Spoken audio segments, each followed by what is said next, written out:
Really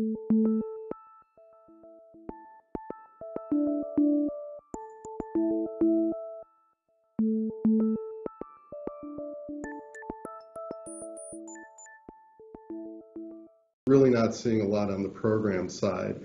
And just to put this into context and really why programs and services for this group are so important, when you look at their informal social networks, family, friends, neighbors, what we see is that a lot of these older adults have very fragile social networks.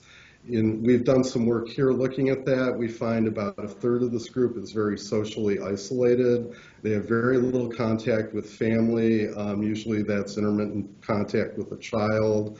Very less likely than other older adults to have a partner or spouse, and very little contact with friends. If we do some comparison in service utilization to adults 65 and older in New York City, we find that older adults with HIV use about 3 times as many services on average as the typical older adult. And part of the reason is they don't have the family, friends, and neighbors to provide that kind of caregiving support that most older adults get.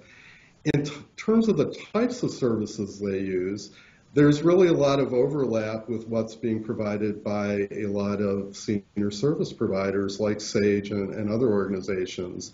They need nutritional support. They need mental health counseling. They need vocational counseling. A lot of folks in this group would like to work but are unable to do so. One thing that comes out when we do assessments of what service needs are is the need for socialization.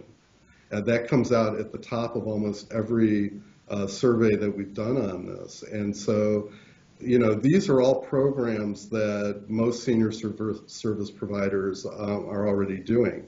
So the task is really, how do we bridge this gap? So we've been running a program here in New York City that's been funded through the City Council, and also nationally that's been funded by MAC AIDS Fund, to do trainings on and capacity buildings on older adults with HIV. And one of the main purposes of this program is to get HIV providers and senior service providers in the same room so they're talking to each other. It really doesn't make sense for HIV providers to suddenly become experts on senior services, nor does it make sense necessarily for senior service providers to become experts on HIV. But what we want to do is break down these silos between these two different service systems so that they can build referral networks and get people the services they need.